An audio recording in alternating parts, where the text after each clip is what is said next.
Direktor ng Kim Pao serye na nagsalita ng direktor ng Kim Pao serye na si Jojo Sagin tungkol sa rating, ads at eksena ng serye ni na Kim at Paolo.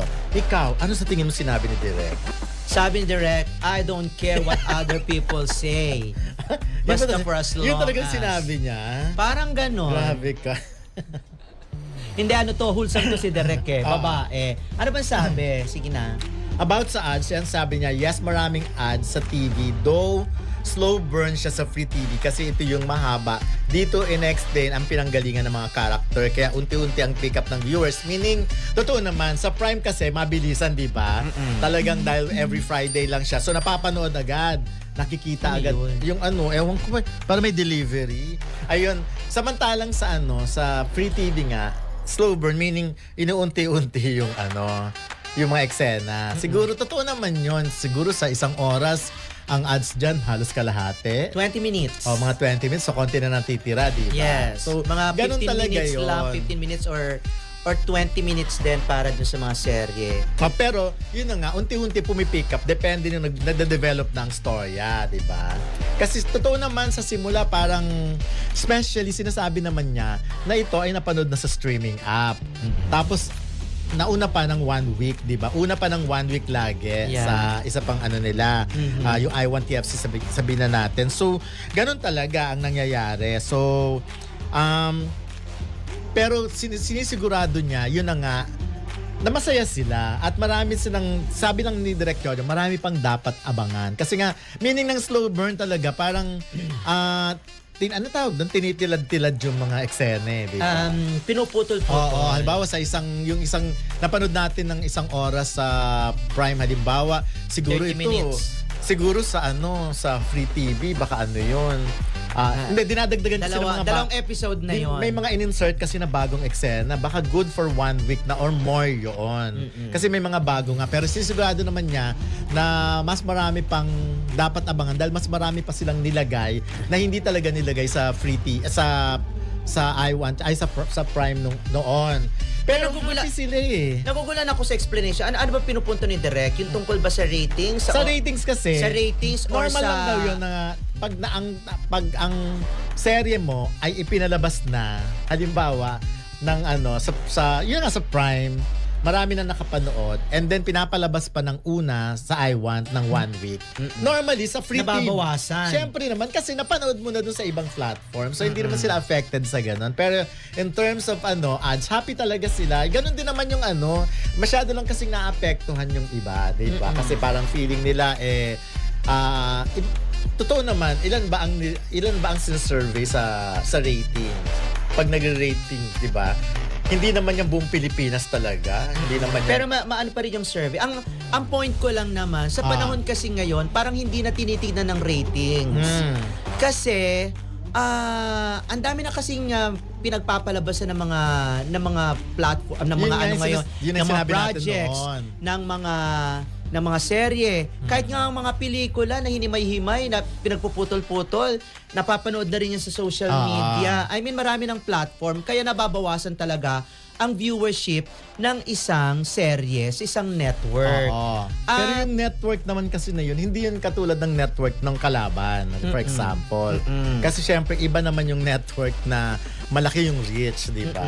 Ngayon, kung ang labanan lang, yung halimbawa, mga platform na iba pa, well, iba yon. Iba naman yon. Pero ako naniniwala talaga ako na pagdating sa appeal, sa audience appeal, pagdating sa commercial or sa advertisers appeal, social media appeal, mas malaki talaga ang impact talaga ng Kim Pao, Kim Chiu at saka Paolo Abilino. Kaya nga, katulad nga na palay kung kaya doon sa pagla-live ko, sinasabi ko na hindi maglalagay na napakaraming commercial dyan kung hindi sila naniniwala sa appeal ng Kim Pao. Biruin mo nga naman, di ba, pinalabas na to dun sa I Want. Yes. Tapos naunang pinalabas sa Prime, tapos naunang pinalabas sa I Want.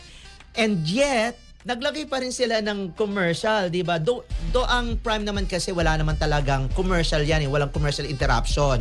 Ganyan din ang I Want. Kasi kumita na sila eh. Kumbaga, nakaangkat na sila ng mga subscription. Yun nga yung sinasabi. Yun, pero katulad niyan, kung ako advertisers at nalaman ko na ipinalabas na to sa iba-ibang platform, magdadalawang isip ako. Pero since, magdadalawang isip ako na maglagay doon ng aking produkto, i-promote ang aking produkto. Pero since, na ang laki-laki ng engagement at ang laki-laki ng impact at ang ganda ng, at ang dami-daming fans ng Kim Pao, susugal pa rin ako dyan para lang mapanood. Ang free TV kasi, hindi lang naman to pang mga social media users, mga nagsa-cellphone, kundi yung mga nanay na hindi naman sila nagsa-cellphone. Hindi sila mahilig sa social media. So, ang point ko lang dito, kahit mababa ang ratings ng, o nabawasan ang ratings ng Kim Pao at pumangalawa lang siya dun sa mga katapat niya like dun sa Kamuning, ako hindi importante. Ang importante kasi sa panahon ngayon, kung kumikita ba ang network, kung napapakinabangan ka ba. Kasi kung hindi ka naman napapakinabangan at kokonti lang naman ang naiangkat mo, na ibibigay mo, na i-contribute mong pera or revenue dun sa network, parang baliwala rin naman diba? yun. Lalo kahit pero hindi ko naman ito sinasabi na hindi ko naman sinasabi na hindi kumikita yung kabila. Kaya lang, pag ang pinag-uusapan natin ay yung commercial load, yun talaga yung sa akin ang importante. Kasi ang daming kalaban ngayon Ang dami-daming kalaban ngayon ng network. Kalaban niya social media, mas mura pa. Pero the mere fact na naglagay ang mga advertisers doon sa serye, sa isang serye, o sabihin na natin sa Kim Pao, na mas mahal, ibig sabihin, naniniwala talaga sila doon sa tan. At sa dami ng commercial na yan, ibig sabihin, ang mga advertisers ngayon, hindi na rin masyado, sa aking palagay, hindi ko alam sa iba, hindi na sila masyadong naniniwala or hindi nila tinitingnan ang ratings. Hindi katulad nga noon, di ba? Nung araw, yun nga ang pinag-usapan natin mga talaga. 15 or 20 years ago pa Yung talaga bakbakan talagang nakasalalay ang mga advertisers sa ratings because tinitignan nila ang performance. Pero iba nga kasi explain ko nga sa inyo pa ulit-ulit, di ba? Dati normally ang ratings ng mga prime time, maabot yan ng mga 20, 21, 22, di ba? Dati yung kainita ng mga Darna, yung mga Marimar, maabot ng 50 plus, di ba? Alam naman natin yun. Pero ngayon, maka 4%, 8%, para ang laki-laki na ng ratings na yun, di ba? Which is, ang layo-layo na. Kasi nga, marami ng platform. Kahit naman sa bahay. Of course, may mga TV kami sa bahay na napanalunan ko sa raffle. Pero, hindi naman dun sila nanonood ng mga pinapanood nilang serye. Like, nanay ko, sa cellphone lang tumitingin. So, yung mga ganong point. At saka yung maraming mga endorsements si Kim at saka si Paolo, pero hindi lang yon ang naikargado sa kanilang serye. Meron parang ibang mga endorsement na hindi naman nila ini-endorse. Ibig sabihin, katulad nga ng inuulit ko, na malakas talaga ang impact ng Kim Pao. At yung ratings niya, huwag nyo nang pansinin yan. I mean, para sa akin ang ina-address ko tong sasabihin ko. Para matapos na rin lang. Ina-address ko to doon sa Kim Paulandia. Huwag nyo nang pansinin yung mga ratings na yan. Basta importante ay kakaiba ang Kim Pao at ang kanilang serye dahil 3 beses tong naipalabas. Naipalabas to sa social media, sa streaming platform at ngayon naman ay sa 'di ba, sa free TV. Ibig sabihin, wala pa yata ako nakita. Meron ka na ba? Meron ka bang nakita? Usually kasi 'di ba iba na ipalabas sa free TV, tapos ipapalabas sa streaming app. Meron din naman yung streaming app tapos papalabas sa free TV. Sa TV. Pero ngayon kasi 3 napapanood pa nga sa isang pwede sa isang YouTube panoorin, network. yeah. YouTube. Bali, 2 napapanood. Yung sabihin natin I1 tapos yung isang network. 2 pinagpapalabas nito sa YouTube Ngayon isang example na hindi na masyadong matindi ang labanan sa ratings. Before, uso talaga kasi ang tagal din namin nagtrabaho sa TV. So, alam namin yung mga overnight ratings. Ito yung mga pagpalabas pa lang ngayong gabi, kukunin agad dyan ng mga producer yung rating para alamin, para tignan yung kalaban kung saan ba umangat. Usually ganun talaga, pero ngayon wala na nga overnight ratings Hindi ko nga alam kung tuwing kailan na naglalabas ng ratings, kung weekend na lang ba. Sometimes nakakita ako ng ratings, pero syempre hindi ko na masyadong tinitignan because nga hindi na doon nakasalalay kasi for example, sinabi mo nga yung mga ads sa social media na nga sila naglalagay ng mga totoo. Kasi doon na tayo papunte. At ang mga ratings kasi ngayon parang sa politika na lang yata. Kung sino yung tatakbo na may pinakamataas na rating, doon na lang yata ngayon ang ratings. Pero pagdating sa mga TV, hindi ako sure pero ang feeling ko kasi dahil ako ay naabutan ko pa kasi yung mga TV na yun kung saan walang social media. Yes. Yung mga pocket bell na yun, wala pa yan. Yan lang yan at saka yung mga cellphone na cellular phone yan. Yan lang. Pero sa totoo lang, nung panahon na yon napaka-importante ng ratings. No, at totoo naman. nag-aagawan Kaya nga meron silang tinatawag na overnight ang mga ratings. advertisers. Oo. Pero ngayon kasi marami na kasing pwedeng paglagyan ng ibang mga produkto, ng mga ads. Pero the mere fact nga na nagkakarga pa ng mga ads sa serye ng Kim Pao. Ibig sabihin talagang malakas ang Kim Pao. Hindi nga lang yun nga siguro kung hindi pinalabas so sa hindi pinalabas so sa streaming app at saka sa Kumbaga, YouTube. first time na ipapalabas First time papalabas, sa free TV. baka naman talagang nag-number at mas marami pang commercial. Pero tingnan nyo pag hindi nabawasan ang commercial load ng Kim Pao, Dumataas pa nga eh. hanggang sa katapusan, ibig sabihin talagang naniniwala. And Ayun, dito nga lang sa YouTube, I'm sure iba yung napapanood nyo sa amin ngayon, iba yung sa nakikita ko. Kasi pag tinignan ko yung Facebook, yung YouTube ko, iba ang palabas. Kumbaga, puro commercial pa yung nakikita ko. So, ganun yung pinag-uusapan natin na talagang naglalagay na rin sila ng advertisement o commercial sa like for example, sa YouTube. So, ganun talaga eh. sabi ganun ni Ate Dali, mainit daw ulo ko. Hindi po, mainit ang ulo ko. Charot. Nakasombrero, hindi naman. Hindi kasi nagpapaliwanag lang tayo para maintindihan ng ating mga manonood ng Kim Pao Lancia at saka dun sa mga iba na ito yung aming insight dyan. Na hindi naman namin sinasabing totoo ang sinasabi namin, pero yun ang opinion namin at yun ang obserbasyon namin sa panahon ngayon kasi meron po kaming pinagbabasihan, meron kaming comparison dahil naabutan nga namin Correct. yung panahon kung saan kasagsagan niya ng naglalabanan talaga ang mga ratings noon. There was a time, hindi na nga pinag-usapan ng ratings, mas pinag-usapan ang trending sa X.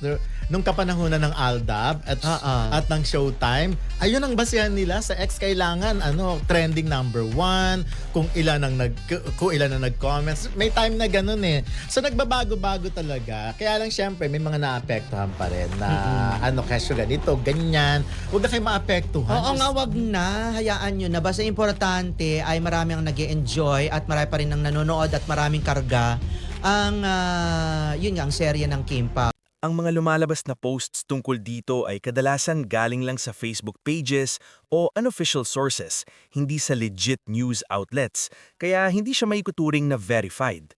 Ano ang totoong nangyayari ngayon? Patuloy na pinag-uusapan ng tandem Kim Pao dahil sa projects nila tulad ng The Alibi at iba pang collaborations. Kamakailan lang, nag-viral pa ang kulitan nila sa social media kung saan parang inimbita ni Paolo si Kim sa coffee date sa France. Kinilig naman ng fans. May kilig at interactions ang Kim Pao, pero walang confirmed na statement mula sa direktor tungkol sa kanila. Sa totoo lang, kung ang tinutukoy mong balitang issue tungkol kina Kim Chiu at Paolo Avellino, mukhang halo ito ng totoong balita at pinalaking chismis. Ano ang base sa totoong nangyayari? May mga usapin ngayon tungkol sa kanilang serye na may issue sa ratings, pero dinipensahan ito ng fans at may data pa raw na maraming advertisers ang sumusuporta. Patuloy pa rin silang pinag-uusapan dahil sa kanilang projects at kilig moments online, like yung viral coffee date invite. Warning, paano naman yung issue na kumakalat? Karamihan ng issue na nakikita mo online galing sa unverified pages o clickbait. Kulang sa official statement, minsan dinadagdagan lang para mag-viral. Opinyon ko, hindi pa siya dapat seryosohin hanggat walang galing sa legit news, ABCBN, Inquirer, Philstar at iba pa. Walang direct statement mula sa kanila o sa production. Sa mayon, mas mukhang fan speculation plus hype plus konting intriga lang kaysa totoong malaking issue. May konting kontrobersya like rating stock, pero yung mga direktor nagsalita o malalalim na issue, wala pang solid na ebidensya. Kung pag-uusapan natin ng mas malalim ang kumakalat na issue tungkol kina Kim Chiu at Paolo Avellino, mahalagang tingnan ito hindi lang bilang simpleng chismis, kundi bilang bahagi ng mas malaking kultura ng showbiz at social media sa Pilipinas. Mas malalim na reaksyon. Sa totoo lang, hindi na nabago na kapag may sikat na love team o tambalan tulad ng Kim Pao, mabilis talagang magkaroon ng intriga. Kahit maliit na bagay, isang interview, biro o simpleng interaction, pwedeng palakihin at gawing issue. Dito makikita kung gaano kalakas ang impluensya ng fans at online communities sa paghubog ng narrative. Ang problema, nagiging blurred ang linya sa pagitan ng totoong balita at haka-haka o imbentong kwento.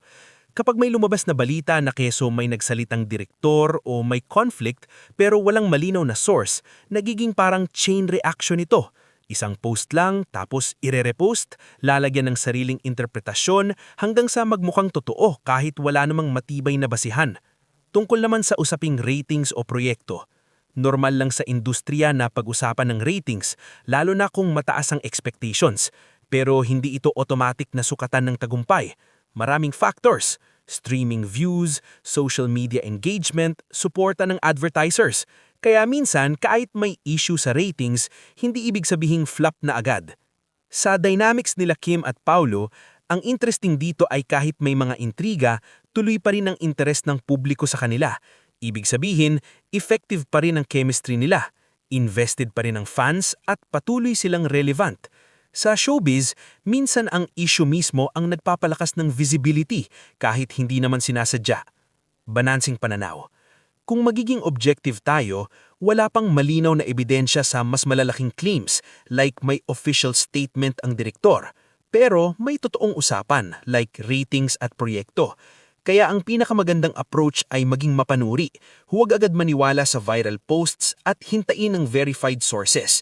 Ang balitang ito ay parang halo ng konting katotohanan, projects, ratings at interactions at maraming exaggeration, unverified claims at insider daw. Hindi siya ganap na fake pero hindi rin siya fully reliable. May ilang mas malalalim pang anggulo na pwedeng idagdag sa usaping ito tungkol kina Kim Chiu at Paulo Avellino. Hindi siya basta chismis kundi may mas malaking konteksto sa likod. 1. Love team culture sa Pilipinas. Isa sa pinakamalaking factor dito ay ang malakas na love team culture sa bansa. Kapag may tambalan, mataas agad ang expectations. Bawat galaw nila binibigyan ng meaning.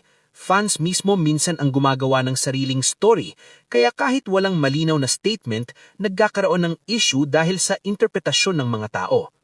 2. Social media amplification. Hindi lang ang fans ang may papel, malaki rin ang epekto ng algorithm ng platforms. Kung ano ang viral, yun ang paulit-ulit mong makikita. Kahit hindi verified, nagmumukhang totoo dahil sa dami ng shares. Minsan, isang misleading caption lang, tapos nagiging balita, nagiging issue, nagiging katotohanan sa paningin ng iba. 3. Pressure sa mga artista. Para kina Kim at Paulo, hindi biro ang ganitong sitwasyon. Kailangan nilang maging maingat sa kilos at salita. Kahit personal na bagay, nagiging public discussion, pwedeng makaapekto sa career decisions nila. Sa ganitong setup, minsan mas pinipili nilang manahimik kaysa mag-react, na lalo namang nagbibigay ng space sa speculation. 4. Ratings versus relevance. Isa pang dagdag na insight, hindi na lang ratings ang basihan ngayon, mas importante na rin ang online engagement, international audience, streaming performance. Kaya minsan kahit may issue sa ratings, hindi ibig sabihing flop na agad. 5.